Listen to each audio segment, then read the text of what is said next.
El espectro clínico de los síndromes coronarios agudos sin elevación del segmento ST es muy amplio.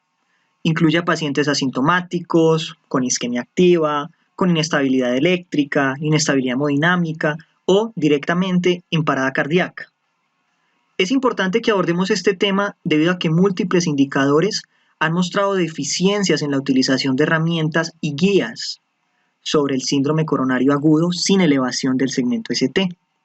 Adicionalmente, por parte de los profesionales de salud, existe una infrautilización de recursos e incluso se realizan prácticas riesgosas que aumentan la mortalidad.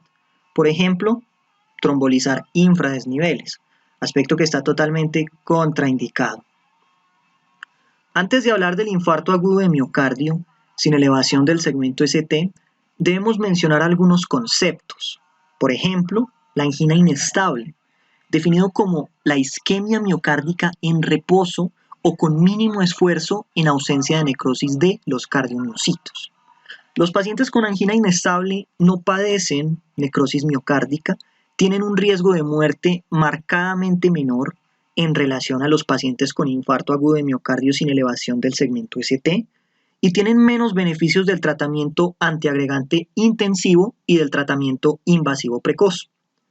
Por otro lado, existe también el concepto de angina estable, que se define como una molestia o dolor torácico que aparece con actividad física o estrés emocional y que cede tras el reposo. Como una entidad distinta que también amerita mención, nos encontramos a la angina variante de Prinzmetal, que fue descrita por primera vez hace un siglo y que se relaciona fisiopatológicamente con espasmo coronario, reversible y típicamente presentado en reposo.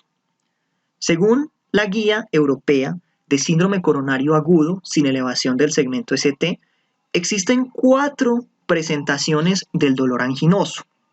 La primera es el dolor anginoso prolongado en reposo, definido como con una duración mayor a 20 minutos.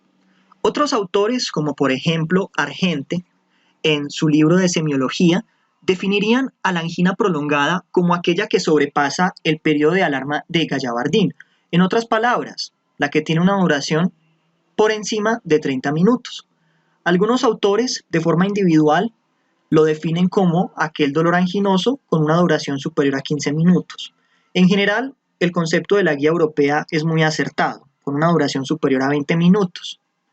El segundo escenario es la angina de nueva aparición, clase 2 o clase 3, según la Canadian Cardiovascular Society, que veremos posteriormente. El escenario número 3 es la desestabilización reciente de una angina previamente estable con características de angina como mínimo de clase 3, una angina increciendo. Y el cuarto escenario es la angina post-infarto agudo de miocardio. A continuación, podemos visualizar la clasificación de la severidad de la angina según la Sociedad Cardiovascular Canadiense. Las anginas clase 1 son aquellas secundarias a ejercicio extenuante, rápido o prolongado. Las anginas clase 2 son aquellas que se presentan al andar o subir escaleras rápidamente, subir cuestas o con el ejercicio después de las comidas, a temperaturas frías, con estrés emocional o solo durante las primeras horas tras el despertar. Las anginas clase 3 serían aquellas que se presentan al caminar 1 o 2 manzanas en un llano o en un tramo de escaleras a una velocidad normal y en condiciones normales. Y la angina clase 4 sería lo que nosotros conocemos como angina inestable, la que se presenta en reposo. Vale la pena anunciar que los pacientes con síndrome coronario agudo sin elevación del segmento ST típicamente refieren dolor precordial prolongado, esto en aproximadamente el 80% de los casos. En el otro 20% ellos refieren un dolor de novo o increciendo. Este dolor torácico típico se caracteriza por una sensación retroesternal, de presión o de pesadez que conocemos como angina pectoris, que suele irradiarse hacia el brazo izquierdo, pero también puede hacerlo al brazo derecho, a ambos brazos, al cuello o la mandíbula, y puede ser de carácter intermitente o de carácter persistente. Se puede acompañar a su vez de otros síntomas como diaforesis, náuseas, dolor abdominal, disnea, síncope, una sensación inminente de muerte, entre otros. Existen presentaciones atípicas, como las que acabo de mencionar, que también incluirían, por ejemplo, al dolor epigástrico, a síntomas similares a la dispepsia, a la disnea aislada, entre otras. Y estas son mucho más comunes en pacientes de mayor edad, ancianos, mujeres, pacientes con diabetes mellitus, individuos con enfermedad renal crónica, pacientes con demencia, entre otros. Las anginas inestables, a su vez, también pueden clasificarse. Acá podemos apreciar la clasificación de Braunwald, publicada en el año 1989. Nosotros podemos hablar de las anginas según su origen y según su severidad. Entonces tenemos a las anginas clase 1, que son aquellas recientes, menores a 2 meses, aceleradas en creciendo, clase 2, en reposo, subagudas, mayores a 48 horas, clase 3, en reposo, agudas, menores a 48 horas. Y según su origen, pueden ser secundarias, que se representarían con la letra A, por ejemplo, aquellas que se generan tras una reducción del aporte de oxígeno al miocardio por procesos como anemia, hipoxemia, hipotensión, shock o un proceso que se presenta en los pacientes críticos poco antes de la muerte que se conoce como disoxia citopática. También puede ser secundario a aumentos en las demandas de oxígeno del miocardio, secundario, por ejemplo, a una fiebre o una taquicardia. Pueden ser también primarias, se representarían con la letra B, y serían aquellas en las cuales no se logra identificar una condición que acentúe la isquemia miocárdica. Y finalmente tenemos a la que se representa con la letra C, que es la postinfarto. Algo fundamental en los pacientes con dolor torácico es el examen físico. La inspección, la auscultación, la percusión, la palpación superficial, la palpación profunda, todo se tiene que hacer cefalocaudal y con mucha minuciosidad. ¿Por qué? Porque el examen físico nos va a permitir descartar diagnósticos diferenciales o confirmarlos.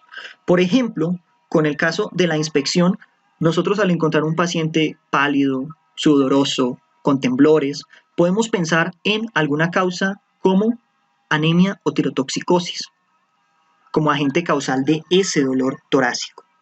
La auscultación también va a ser sumamente útil.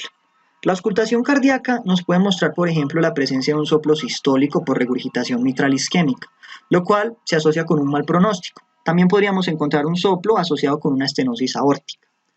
A través de la percusión y también de la exploración abdominal, podemos, teniendo en cuenta también la presentación y toda la anamnesis, tener en cuenta algunos trastornos abdominales como las úlceras gástricas, colecistitis, pancreatitis, trastornos esofágicos, esofagitis, entre otras. Y a través de la palpación superficial podemos descargar entidades como el síndrome de Tietz, también conocido como costocondritis, debido a que cuando nosotros estamos haciendo dígito-presión se reproduce el dolor. Recuerden que ese es un dolor que es muy localizado. Y algo que es fundamental, que no podemos olvidar jamás, siempre, y debe ser una rutina, se deben palpar los pulsos en las 4 extremidades en los pacientes que acuden con un dolor torácico agudo al servicio de salud. ¿Por qué? Porque cuando nosotros encontramos alguna asimetría en el pulso de alguna de las 4 extremidades, vamos a sospechar en una entidad conocida como disección aórtica. Y por ello deberíamos solicitar una radiografía de tórax. Y en el caso de que lleguemos a encontrar un ensanchamiento mediastinal, debemos preocuparnos y el tratamiento cambia totalmente. El paciente se tiene que hipotensar y se tiene que llamar a cirugía vascular. En el caso de que a este paciente del ejemplo no le hubieran palpado los 4 pulsos y no se hubieran dado cuenta de que tenía una asimetría en ellos, muy posiblemente le terminarían dando un tratamiento como si se tratara de un síndrome coronario agudo y posiblemente el paciente terminaría muerto, porque el tratamiento del síndrome coronario agudo puede matar a un paciente con una disección aórtica. Por ejemplo, si el paciente se presentara en el EKG con un supradesnivel, saliéndonos un poco del tema de síndrome coronario sin elevación del ST. Muy posiblemente el doctor tratante lo que haría sería hacer una reperfusión farmacológica o mecánica. Y si hace una reperfusión farmacológica, lo mata. Debemos tener en cuenta también las herramientas diagnósticas, como por ejemplo el electrocardiograma y los biomarcadores. Ya habíamos profundizado en ellos en otra videoconferencia de este grupo de charlas, pero vamos a mencionar los aspectos más elementales, empezando por el EKG. El EKG se tiene que realizar y leer en los primeros 10 minutos de la llegada del paciente a urgencias o durante el primer contacto médico. Y el contacto médico no es el primer momento en el cual el médico general entra en contacto con el paciente, no. El término contacto médico en esta situación se refiere a el primer contacto entre una persona afín a la salud con el enfermo. Puede ser una enfermera, puede ser un paramédico. Si se puede tomar el electrocardiograma antes de que el paciente ingrese en el hospital sería excelente, porque en el caso de identificar algún tipo de alteración se pueden movilizar recursos, tanto humanos como locativos como tecnológicos.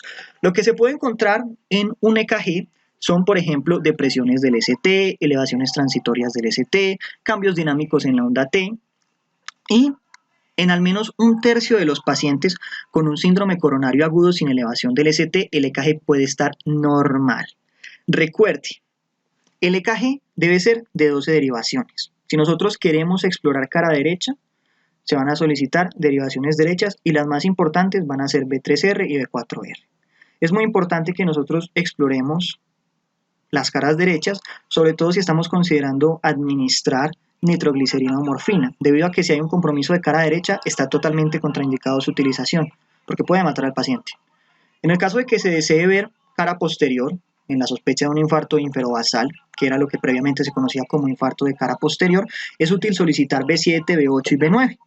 Pero existe una particularidad muy lamentable y es que en algún grupo de pacientes el EKG no tiene importancia y de hecho no tiene mayor utilidad diagnóstica, al menos en el contexto del síndrome coronario agudo sin elevación del ST. Y ese grupo de pacientes son los individuos con un bloqueo de rama izquierda o con un marcapasos.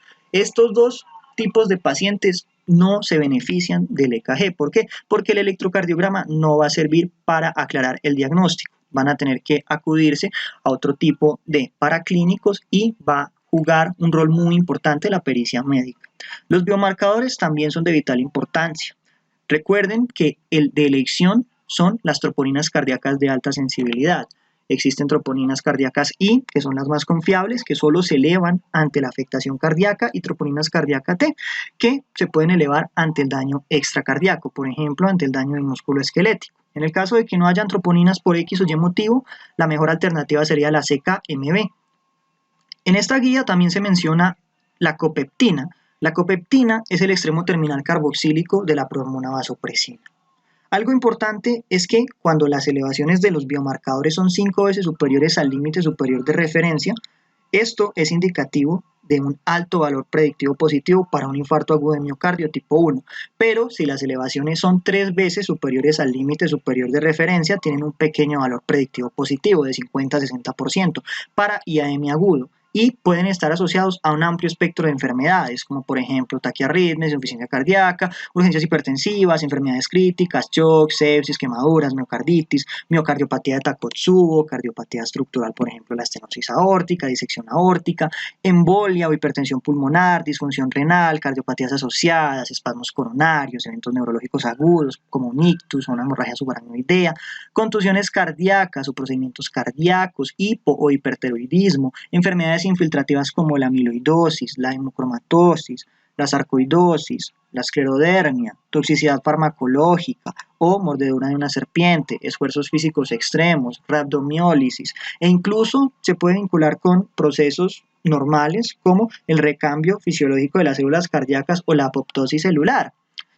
Esta imagen es muy interesante, también es extraída de la Guía de Práctica Clínica Europea del año 2015 sobre síndrome coronario agudo sin elevación del ST y nos permite ver la probabilidad en términos generales de que un paciente tenga, por ejemplo, una angina inestable, otra cardiopatía, un infarto agudo de miocardio sin elevación del ST o con elevación del ST, dependiendo de los hallazgos clínicos, de los hallazgos en las troponinas y de los hallazgos en el EKG. Por ejemplo, un paciente tiene las troponinas muy elevadas, tiene un EKG con un supradesnivel e ingresa con el antecedente de haber sido reanimado porque tuvo una parada cardíaca. Posiblemente ese individuo tenga un infarto agudo de miocardio con elevación del ST. De hecho, el EKG lo está diciendo, ¿sí? Digamos que acude un paciente con una presentación clínica consistente en lo siguiente: un dolor precordial irradiado a la extremidad izquierda, bueno, también a ambas extremidades, al cuello, a la mandíbula y con las troponinas elevadas. No tenemos el EKG. Existe una posibilidad importante de que este paciente tenga algún tipo de síndrome coronario agudo sin elevación del ST. por la presentación clínica que tiene y por el valor de las troponinas, que están elevadas, pero no están tan elevadas como lo estarían, por ejemplo, en el contexto de un infarto agudo de miocardio con elevación del segmento ST. Este algoritmo es muy importante. Es un algoritmo para el síndrome coronario agudo sin elevación del ST y el dolor torácico agudo. Se deben solicitar troponinas en la hora cero. La hora cero es cuando tenemos un contacto con el paciente. Las troponinas se solicitan y se cuantifican y a partir de ello se tiene que seguir un protocolo. Existen varios protocolos, de 0,1 o de 0,3. Eso hace referencia a la hora en la cual se va a solicitar nuevamente unas troponinas. La mayoría de los sitios aplican un protocolo de 3 horas. Entonces vamos a hablar acá del protocolo 0,3. El paciente ingresa, solicitamos las troponinas, cuando nos dan el resultado del biomarcador, estas están altas, están por encima del límite superior de referencia. ¿Qué vamos a hacer? Vamos a solicitarlo nuevamente en 3 horas. Y acá pueden pasar dos cosas. Puede que las troponinas se mantengan estables y sin cambios. En este caso, se tienen que continuar investigando los diagnósticos diferenciales y solicitando otros paraclínicos. Por ejemplo, métodos imagenológicos que discutiremos posteriormente. Puede que también nosotros nos encontremos con el escenario que aumentan las troponinas. Y en ese caso, el paciente amerita un tratamiento invasivo. Puede también que nosotros nos encontremos con la sorpresa de que las troponinas están en márgenes de normalidad. Acá nosotros debemos preguntarnos lo siguiente: ¿el dolor del paciente es mayor o menor a 6 horas? Si es mayor a 6 horas, el paciente se tiene que estratificar debido a que nosotros debemos saber el Grace. Tenemos que seguir investigando los diagnósticos diferenciales, excluirlos, asegurarnos que no tenga dolor y tras ello, en el caso de que el Grace sea menor a 150, se le da de alta y se le puede hacer una prueba de estrés imagenológica, por ejemplo, con dobutamina. Ya vamos a hablar de eso. En el caso de que el dolor sea menor a 6 horas, se repite y puede que ocurra que las troponinas continúan sin cambios. En ese caso, se haría lo mismo que habíamos mencionado previamente cuando el dolor era mayor a 6 horas. O puede que las troponinas tengan un cambio y en ese caso amerita tratamiento invasivo. Algo que es muy importante es la evaluación del riesgo. A mediados de 1960, Killif y Kimball sacan la clasificación de Killif y Kimball o la clasificación de Kimball. Esto permite aproximar la probabilidad de muerte a 30 días. Entonces hay 4 clases. Clase 1, el paciente con un infarto no complicado, tiene una mortalidad de 5% a 30 días. Clase 2, tiene una insuficiencia cardíaca moderada, estertores en bases pulmonares, galope por S3, taquicardia, tiene una mortalidad de 10% a 30 días. Clase 3, una insuficiencia cardíaca grave con edema agudo de pulmón, tiene una probabilidad de muerte a 30 días de 40%, y finalmente el paciente con shock cardiogénico, que está en clase 4, que tiene una probabilidad de muerte de entre 80 a 90%. También existen unas escalas muy útiles para la estratificación del paciente. Las más utilizadas son la Grace y la TIMI.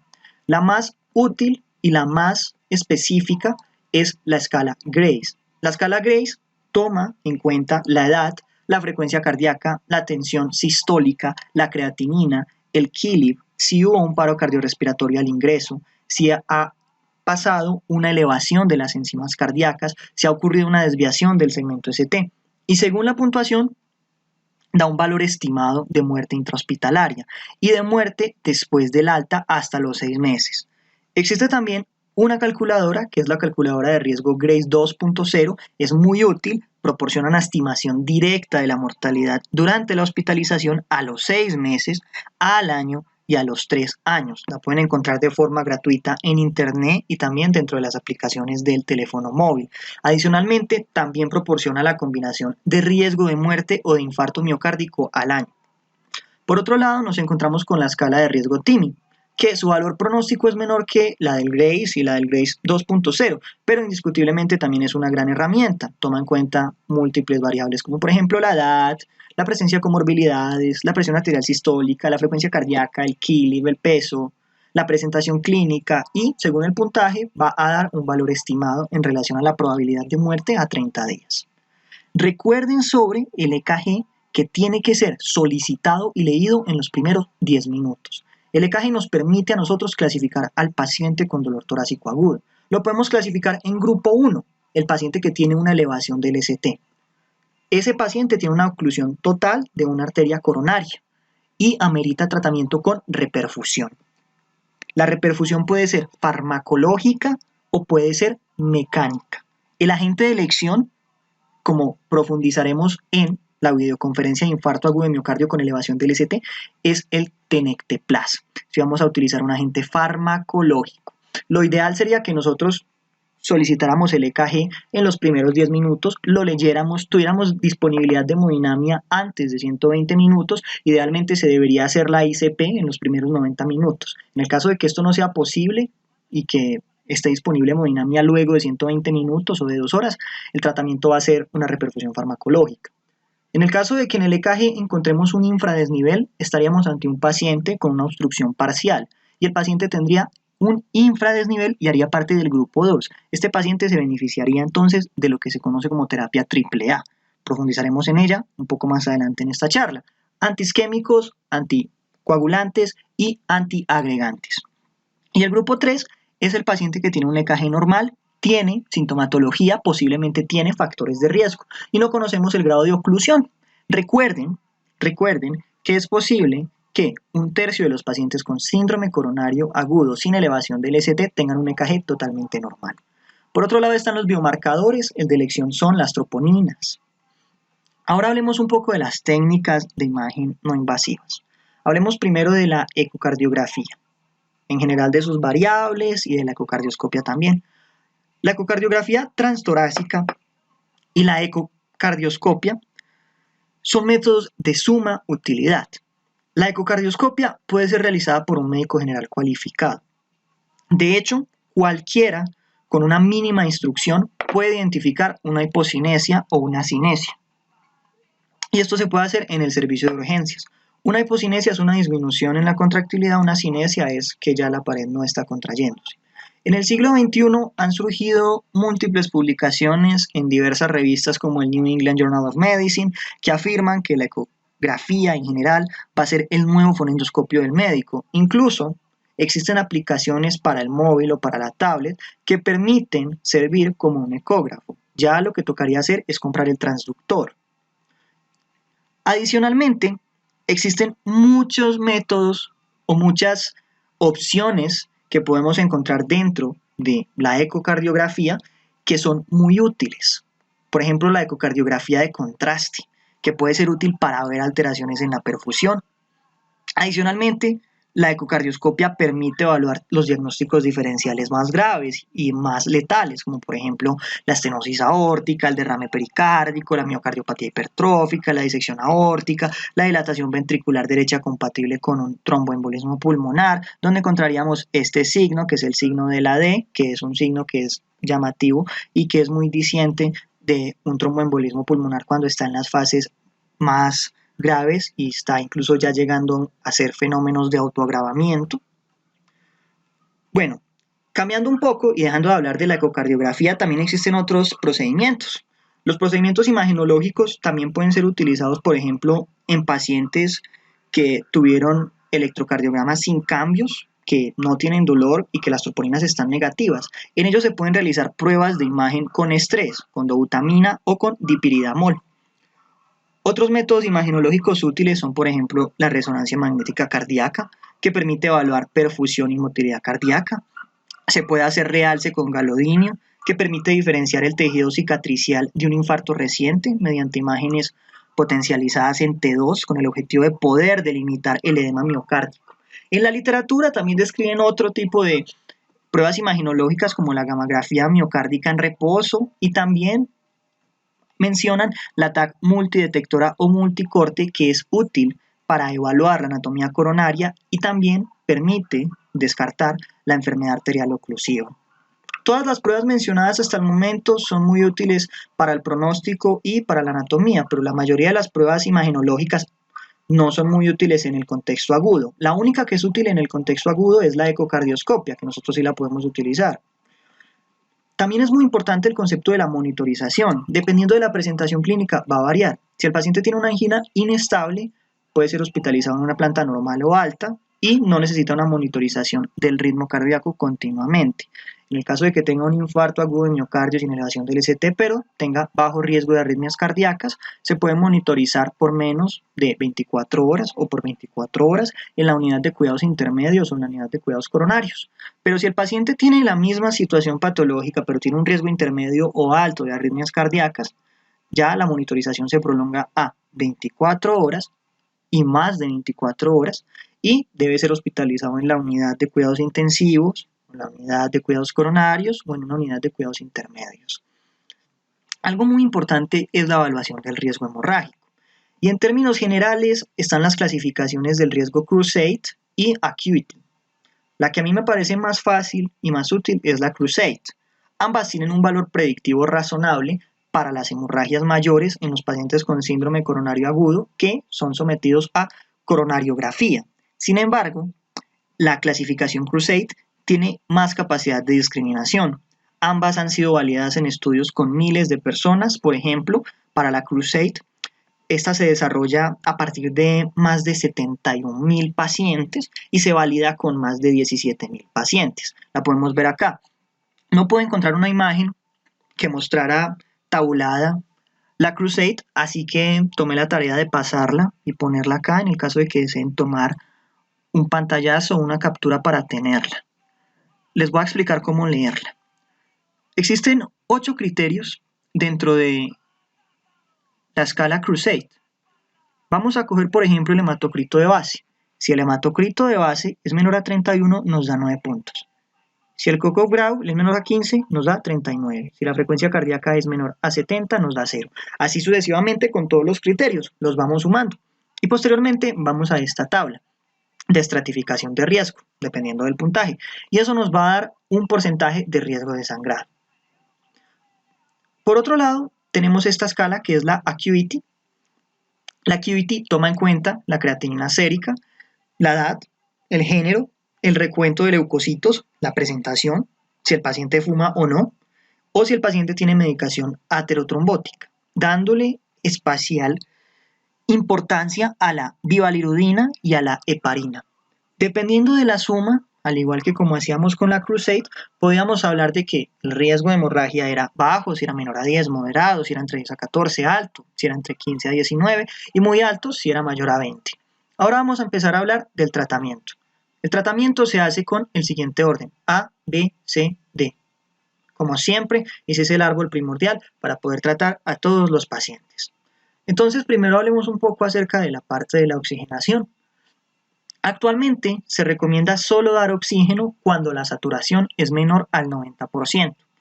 Esto se puede comprobar según las observaciones del estudio Detox, el cual demostró que cuando se administraba oxígeno en saturaciones arteriales de oxígeno mayores a 90% se aumentaba la mortalidad. Recuerden que la hiperoxia genera radicales libres que dañan los tejidos. Por otro lado, tenemos la cuestión de la nitroglicerina y de los betabloqueadores. En cuanto a los nitratos, estos se usan para el control de los síntomas y para la regresión de la depresión del ST. Debemos tener en cuenta algo, y es que son más eficaces cuando son intravenosos que cuando son sublinguales, pero no siempre vamos a utilizar venosos. Adicionalmente, están contraindicados en los pacientes que han tomado algún inhibidor de la fosfodiesterasa en las últimas 24 horas, en el caso de que sea sildenafilo o vardenafilo. Y en el caso de que haya sido tadalafilo, está contraindicado si lo consumió en las últimas 48 horas. Esto debido a el riesgo tan grande que genera de una hipotensión grave. La dosis de nitroglicerina sublingual es de 0.3 a 0.5 miligramos. En el caso de que el paciente tenga una hipertensión, tenga síntomas de isquemia persistente, se puede utilizar la venosa, es algo razonable, y se emplea con una dosis de 0.2 a 5 microgramos kilogramo minuto. En el caso de que no ceda el dolor tras la nitroglicerina y no existan contraindicaciones, y esto es algo muy importante, ya vamos a profundizar en ello, se puede utilizar morfina. Se coge una ampolla de morfina de 10 miligramos, se diluye en 9 cc de solución salina, se deja a razón de 1 miligramo 1 mililitro y se pueden dar de 2 a 4 miligramos. Las contraindicaciones de los nitratos son las siguientes. Nosotros no podemos dar nitratos ni betabloqueadores en pacientes que tengan un infarto de cara derecha. Si un paciente tiene un infarto de cara derecha, está totalmente contraindicado porque puede llegar a matarlo. Tenemos que estar pendiente de una manifestación clínica que se conoce como la tríade Kohn, la cual consiste en hipotensión, plétora yugular y campos pulmonares limpios. Si el paciente tiene la tríade Kohn, no podemos darle nitratos ni morfina. ¿Por qué? Porque si le damos nitratos y morfina, lo matamos. En relación a los betabloqueadores inhiben competitivamente los efectos miocárdicos de las catecolaminas y adicionalmente reducen el consumo miocárdico de oxígeno. Esto lo hacen al disminuir la frecuencia cardíaca, la presión arterial y la contractilidad miocárdica.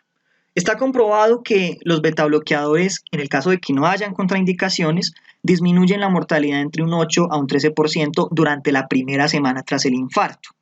En el caso de los pacientes con shock cardiogénico o con riesgo de shock cardiogénico, como pacientes con una edad por encima de los 70 años, una frecuencia cardíaca por encima de 110, una sistólica por debajo de 120, o en los individuos en los cuales no conocemos una función ventricular, debemos evitar la utilización de beta bloqueadores, ya que aumentan la mortalidad en las primeras 24 horas. Los beta bloqueadores, y esto es algo fundamental, ya les voy a explicar la razón fisiológica, tampoco pueden usarse en pacientes con síntomas de espasmo o en pacientes que consumen cocaína. Cuando digo espasmo, estoy refiriéndome a espasmo coronario. ¿Por qué? Porque si nosotros quitamos los efectos beta, vamos a facilitar los efectos alfa y va a predominar la vasoconstricción. ¿Cuáles son los efectos alfa? Alfa 1, vasoconstricción, es el que más nos importa. Los otros son inotropo positivo, aumento de la presión arterial, midriasis, cierre del esfínter interno de la vejiga. Estos últimos realmente no nos interesan. Alfa 2, agregante, vasoconstrictor, esos son los que más nos importan en este momento. Inhiben la lipólisis, la liberación de noradrenalina, inhiben la liberación de insulina, esos últimos tampoco nos interesan en gran medida. Y sobre los efectos beta, los beta 1 son inotropos y cronotropos positivos y los beta 2 son relajación del músculo liso bronquial, estimulación de la captación de potasio, liberación de glucagón, activación de la glucogenólisis y el que más nos importa en este momento es el efecto vasodilatador. Si un paciente inhaló cocaína o consumió algún simpático mimético y yo le doy un beta bloqueador, ¿qué va a pasar?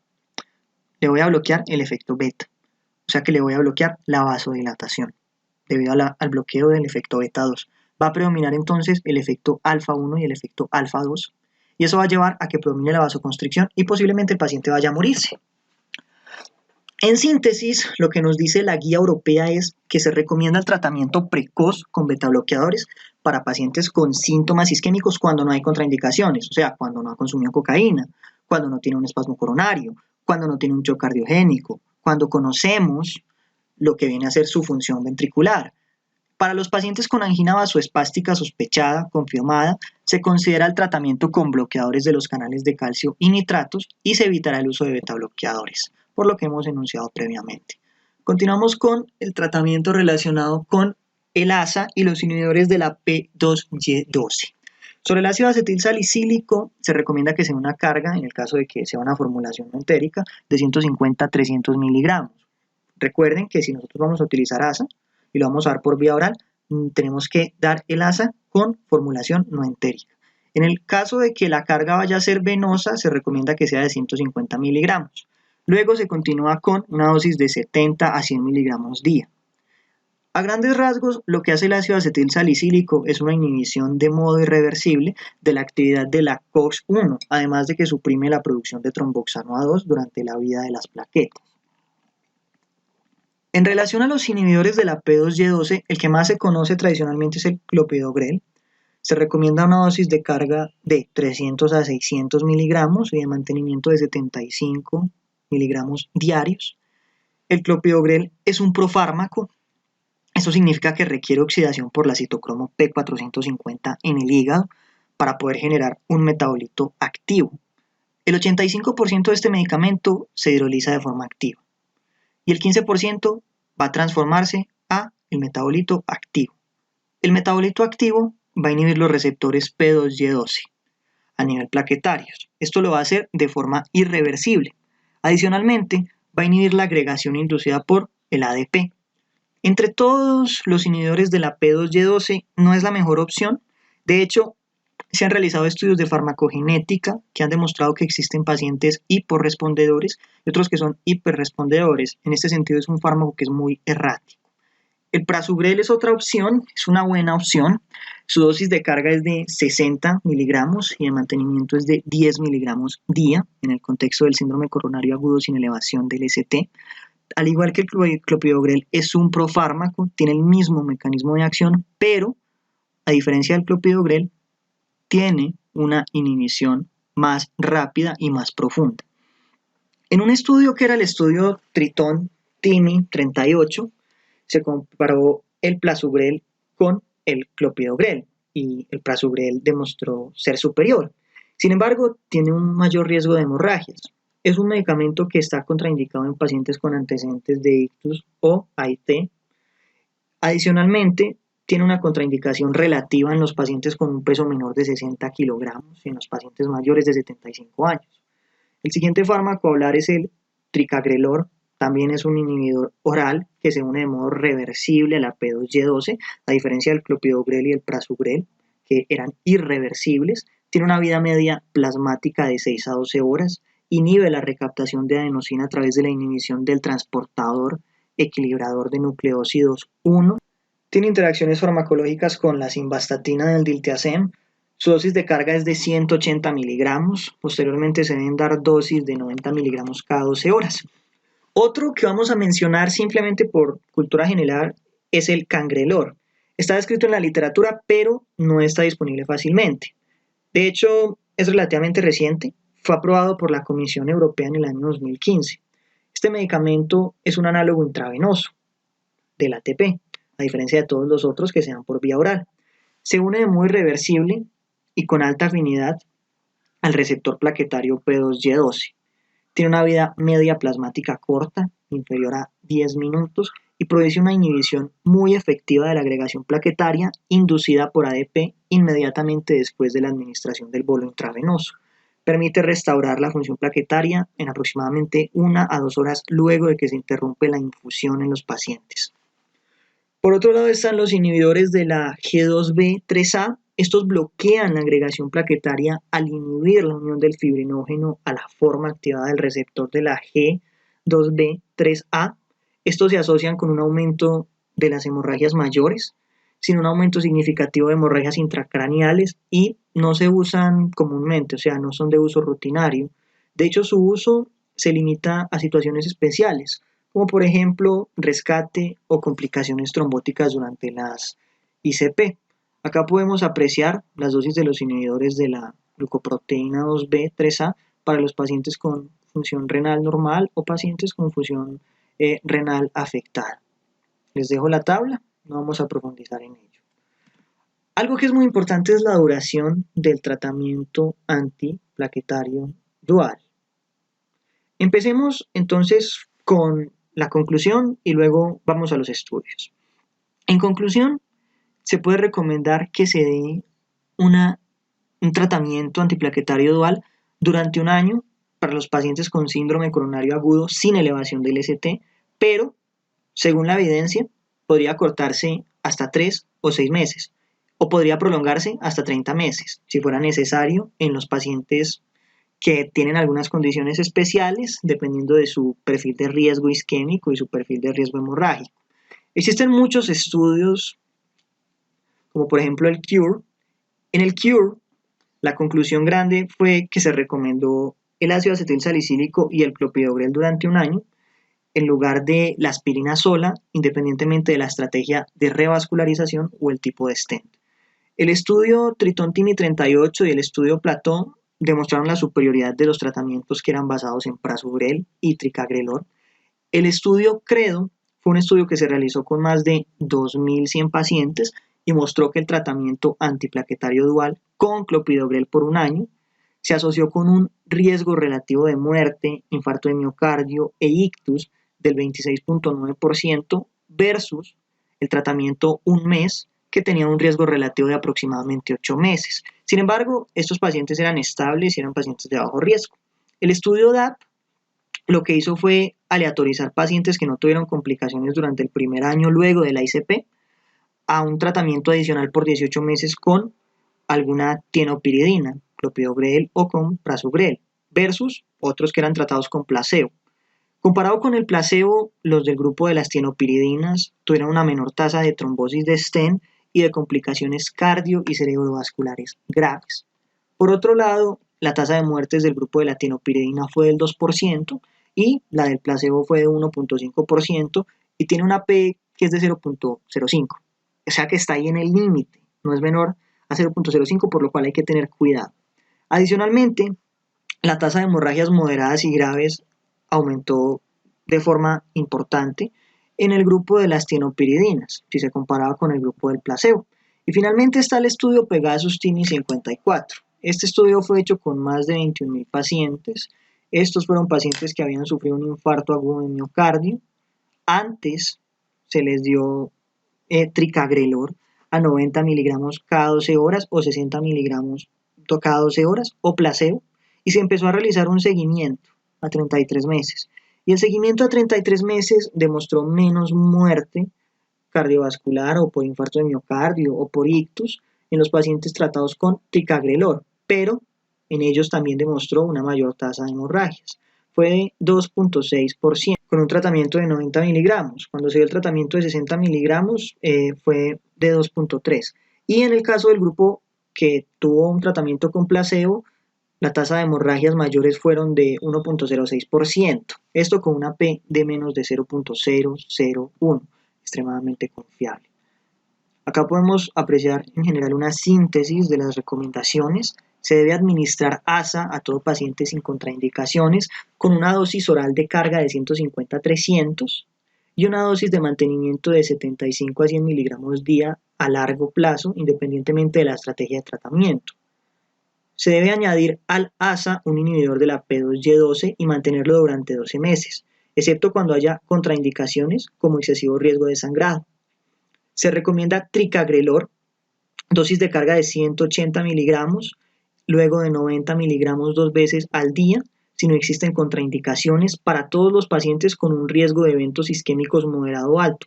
Por ejemplo, troponinas elevadas, independientemente de la estrategia inicial de tratamiento, incluso para los pretratados con clopidogrel, que se debe interrumpir cuando se inicia el tratamiento con el tricagrelor. Se recomienda prasugrel, dosis de carga de 60 miligramos y 10 miligramos día, para pacientes que vayan a someterse a ICP si no hay contraindicaciones. Se recomienda clopidogrel, dosis de carga de 300 a 600 miligramos y posteriormente 75 miligramos día para pacientes a los que no se pueda tratar con tricagrelor o prasugrel o que requieran anticoagulación oral. Se puede considerar un régimen de inhibición de P2Y12 acortado de 3 a 6 meses tras el implante en pacientes con alto riesgo hemorrágico. No se recomienda administrar prasugrel a pacientes cuya anatomía coronaria se desconoce. En relación a el tratamiento antiagregante intravenoso, otras recomendaciones son: se debe considerar el uso de inhibidores de la GP2B3A durante la ICP en situaciones de rescate o complicaciones trombóticas. Se puede considerar la administración de cangrelor a pacientes no pretratados con un inhibidor de la P2Y12 que van a someterse a una ICP. No se recomienda administrar inhibidores de la G2B3A a pacientes cuya anatomía coronaria se desconoce, y sobre la inhibición de la P2Y12 a largo plazo, se puede considerar la administración de un inhibidor de la P2Y12 además de ASA durante más de un año tras una cuidadosa evaluación de riesgo isquémico y hemorrágico del paciente. La anticoagulación en la fase aguda va a depender de la función renal que tenga el paciente. Digamos que la mayoría tienen que ajustarse, excluyendo la heparina no fraccionada. La heparina no fraccionada, dependientemente de la tasa de filtración glomerular del paciente, no necesita que sea ajustada. Antes de la angiografía, la dosis debe ser de 60 a 70 unidades internacionales kilogramo IV. La dosis máxima es de 5.000 unidades internacionales y posteriormente se debe dejar una infusión de 12 a 15 unidades internacionales kilogramo hora. Esto con el objetivo de poder asegurar un tiempo de tromboplastina parcial activada de al menos 1.5 a 2.5 veces el control. Durante la intervención percutánea se recomienda una dosis de 70 a 100 unidades internacionales kilogramo IV. En el caso de la enoxaparina, la dosis es de 1 miligramo kilogramo subcutáneo 2 veces al día. Si el paciente tiene una enfermedad renal estadio 4, ya la dosis no va a ser 2 veces, sino que va a ser solamente una vez. Y en el caso de que tenga una enfermedad renal crónica estadio 5, no se va a utilizar enoxaparina. En relación al fondaparinux, la dosis es de 2.5 miligramos subcutánea una vez al día, en caso de que el paciente tenga una función renal normal o que tenga una enfermedad renal crónica estadio 1, estadio 3. Y en el caso de que ya tenga una enfermedad renal crónica estadio 4 para adelante, no se recomienda. Sobre la bivalirudina, cuando la función renal es normal o el paciente tiene una enfermedad renal crónica estadio 1, estadio 3, se puede dar un bolo IV de 0.75 miligramos kilogramo y se deja una infusión de 1.5 miligramos kilogramo hora. En el caso de que el individuo tenga una enfermedad renal crónica estadio 4, no se hace un ajuste en el bolo, pero se reduce la tasa de la infusión a 1 miligramo kilogramo hora. Y en el caso ya de que el paciente tenga una enfermedad renal crónica estadio 5, en el caso de que esté en diálisis, no se hace un ajuste al bolo, pero se reduce la tasa de la infusión a 0.25 miligramos kilogramo hora. Para los pacientes con un antecedente de infarto agudo de miocardio sin elevación del ST, sin ictus, sin AIT, con riesgo isquémico alto y riesgo hemorrágico bajo, que son tratados con ASA y clopidogrel, puede considerarse la administración de dosis bajas de rivaroxaban, luego de que se interrumpe la anticoagulación parenteral. Esto es luego de la fase aguda. Sin embargo, no se recomienda emplear en pacientes que son tratados con tricagrelor o en pacientes que son tratados con prasugrel. En el contexto de un síndrome coronario sin elevación del ST, la evidencia sobre el manejo de la anticoagulación oral a largo plazo es escasa. Debe reevaluarse la indicación de anticoagulación oral y solamente se va a mantener si existe una indicación imperativa. ¿Qué es una indicación imperativa? Por ejemplo, un paciente que tenga una fibrilación auricular o por ejemplo un paciente que tenga un CHA2-VAS indicativo para anticoagulación. La anticoagulación no va a ser permanente, idealmente debería ser lo más corta posible y se debe tener en cuenta el riesgo de hemorragia según la clasificación Hasbled, que lo podemos ver a continuación. La escala CHA2-VAS tiene en cuenta factores como insuficiencia cardíaca, congestiva, hipertensión, edad mayor o igual a 75 años, diabetes mellitus, antecedentes de ACV, AIT, tromboembolias previas, enfermedad vascular, una edad entre 65 y 74 años o la categoría de sexo. De por sí ser mujer ya da un punto. Cuando hay un CHA2-VAS mayor o igual a 2 puntos en los hombres o mayor o igual a 3 puntos en las mujeres, se considera que es un candidato que se beneficia con la anticoagulación oral. Eso según la guía de práctica clínica sobre síndrome coronario agudo sin elevación del ST. Sin embargo, según la guía de fibrilación auricular, hay algo muy interesante y es que existe evidencia, a pesar de que esta evidencia se basa en pacientes con accidente cerebrovascular, de que podrían beneficiarse en el caso de que sean varones si tuvieran un CHA2-VAS de 1 o en el caso de las mujeres si tuvieran un CHA2-VAS de 2. Es algo interesante que aparece en la guía europea sobre fibrilación auricular. Esta es la escala Hasbled, toma en cuenta múltiples factores. Esta es una escala para la hemorragia, la otra es una escala para el riesgo de isquemia. Esta mira el riesgo de sangrado y contempla la hipertensión, tomando en cuenta si la presión arterial sistólica es mayor o igual a 160, las alteraciones renales como diálisis, trasplantes, creatinina séricas mayores a 2.3 miligramos decilitro, alteraciones hepáticas, antecedentes de stroke, un INR inestable, alto, menos del 60% del tiempo en rango terapéutico, una hemorragia anterior, una edad mayor a 65 años, ingesta de AINES, otros medicamentos o consumo de alcohol. Una puntuación entre 0 y 2 se considera que es de bajo riesgo, pero una puntuación mayor de 3 se considera que ya es de alto riesgo. Así lo aplicamos en los pacientes con síndrome coronario agudo sin elevación del ST y fibrilación auricular. Eso es lo que dice la guía del 2015, comparado con las distintas pautas de manejo de ICP versus el tratamiento médico y la cirugía de revascularización, que esto prolongaría la terapia doble hasta el año. Entonces acá podemos ver que, por ejemplo, si el paciente tiene un bajo riesgo hemorrágico, tiene un Hasbled entre 0 y 2, se recomienda por 6 meses la terapia triple, con anticoagulación oral, ácido acetilsalicílico y clopidogrel. Hasta el año, terapia doble, con anticoagulación oral más ácido acetil salicílico o clopidogrel. Ahí se contemplan riesgos, se miran y en el caso de que sea crónico, monoterapia con anticoagulación oral. En el caso de que el individuo tenga un Has-Bleed mayor o igual a 3, o sea, tiene un riesgo alto, se da terapia triple el primer mes con anticoagulación oral, ASA y clopidogrel. De ahí en adelante se da terapia doble hasta el año. Y posteriormente se da monoterapia con anticoagulación. Y en el caso del brazo del tratamiento médico, el paciente con revascularización, como habíamos enunciado previamente, este paciente va a tener una prolongación de la terapia doble hasta el año. Miren que empieza solamente con terapia doble. Empieza desde el primer momento hasta el fin del año con terapia de anticoagulación oral, más clopidogrel o más ácido acetil salicílico. Y de ahí en adelante, si el tratamiento es crónico, pues solamente va a recibir anticoagulación oral. Sin embargo, el brazo de las intervenciones percutáneas tuvo una actualización en el año 2018, que es la que podemos ver en pantalla. Esta nos habla entonces de dos brazos. El caso de que nosotros nos preocupe más la posibilidad de que domine el riesgo isquémico o que domine el riesgo hemorrágico. En el caso de que domine el riesgo hemorrágico tenemos dos opciones, que el primer año el tratamiento sea exclusivamente con clopidogrel y anticoagulación oral, o que sea durante el primer mes con terapia triple, anticoagulación, ASA y clopidogrel, luego del mes hasta el final del año, solamente con clopidogrel y anticoagulante o anticoagulante más ASA. Y en el caso de que a nosotros nos preocupe más el riesgo isquémico, vamos a empezar también con terapia triple el primer mes, ASA, clopidogrel, anticoagulación oral. Posteriormente prolongaremos esa terapia triple hasta el mes 6 y luego del mes 6 iremos con terapia dual con clopidogrel o con anticoagulante o con ASA y anticoagulante hasta llegar al año. Y desde el año en los tres grupos ya vamos a continuar solamente con el anticoagulante.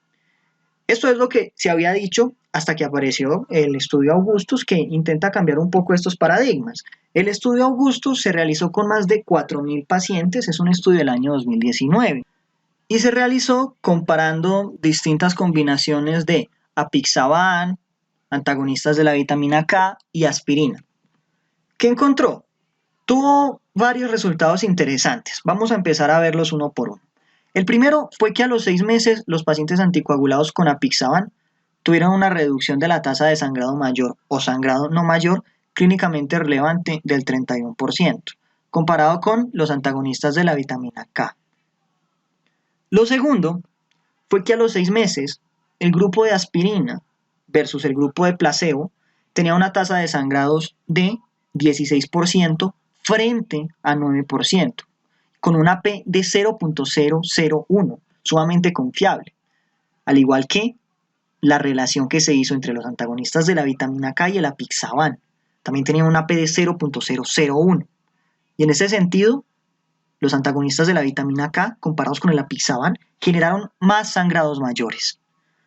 Cuando se compararon las cuatro ramas, se observa que la combinación de antivitamina K más aspirina genera muchísimo más sangrado frente al apixaban con placebo. El apixaban con placebo generaba un sangrado de 7.3% de los casos, mientras que el otro generaba un sangrado de 18%. Acá podemos ver el sangrado que generaban las distintas combinaciones. El que más sangrado generaba era la combinación de antagonistas de la vitamina K más aspirina de 18.7%. Posteriormente nos encontrábamos al apixaban más la aspirina que generaba un sangrado de 13.8%. Los antagonistas de la vitamina K más el placebo de 10.9% y el apixaban más el placebo 7.3%.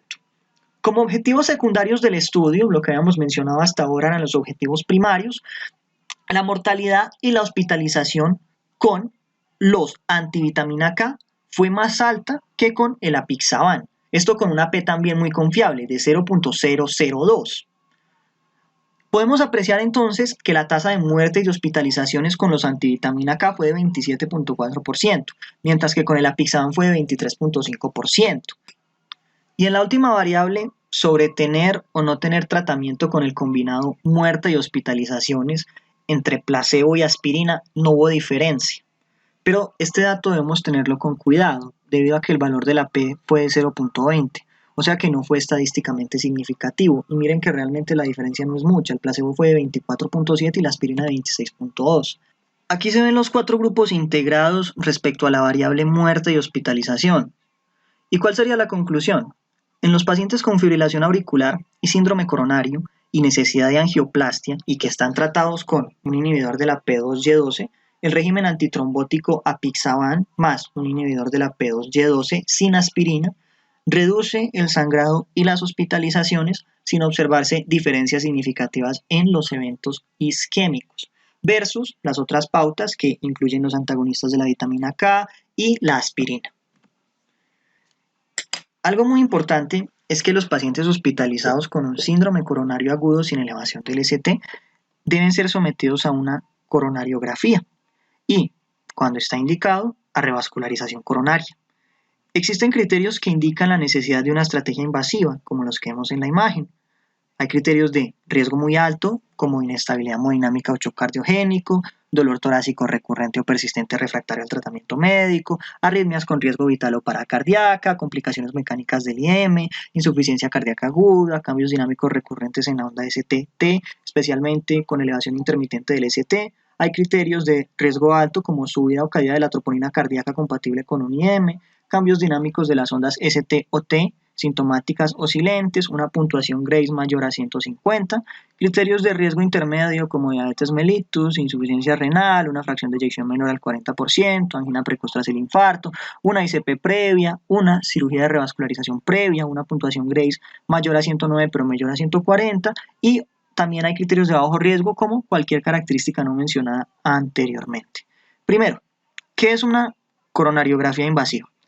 Esto es un procedimiento que complementa el cateterismo cardíaco y permite visualizar la anatomía coronaria tras la inyección de un contraste. Vale la pena mencionar que la coronariografía es la herramienta diagnóstica principal para el manejo de los pacientes con síndrome coronario agudo sin elevación del ST. Es importante mencionar que se recomienda la estrategia invasiva inmediata, menor a 2 horas, para los pacientes con riesgo muy alto. Para los pacientes con riesgo alto se recomienda una estrategia invasiva temprana, menor a 24 horas. Para los pacientes con al menos un criterio de riesgo intermedio o alto, la estrategia invasiva se puede retrasar hasta un máximo de 72 horas, desde el ingreso hasta la coronariografía. Y para los pacientes de riesgo bajo, se recomienda realizar una prueba de estrés no invasiva, preferiblemente con imagen, de isquemia inducible, antes de tomar una decisión sobre la estrategia invasiva. A forma de curiosidad, hasta el 3% de los pacientes con un síndrome coronario agudo sin elevación del ST van a tener un shock cardiogénico. Estos son los grupos de pacientes que no se benefician con un manejo invasivo, personas muy ancianas o frágiles, comorbilidades, demencia, insuficiencia renal crónica grave, cáncer, riesgo alto de complicaciones hemorrágicas. Y finalmente, 6 recomendaciones para llevar. Tome e interprete el electrocardiograma en los primeros 10 minutos. Realice un meticuloso examen físico. Compare siempre los pulsos en las 4 extremidades. Si es indicado, dé oxígeno, nitroglicerina o morfina. Solicite troponinas y aplique el protocolo 0,3 horas, pero si tiene troponinas de alta sensibilidad, 0,1 hora. Tome un ecocardiograma si lo considera necesario. Determine e interprete las troponinas para iniciar tratamiento. De ser factible, con bloqueadores beta. Suministre terapia antitrombótica para pacientes con riesgo hemorrágico bajo, ASA, anticoagulación parenteral y ticagrelor. Para pacientes candidatos a manejo invasivo no se ha definido el tiempo óptimo para dar el ticagrelor. Defina, según los criterios descritos previamente, el tipo de manejo invasivo a utilizar, inmediato, temprano o tardío. Derive al paciente para una intervención percutánea o una cirugía de revascularización. Esto va a ser definido por el equipo de cirugía y cardiología. Y sexto, eduque sobre la modificación del estilo de vida y los programas de riesgo cardiovascular.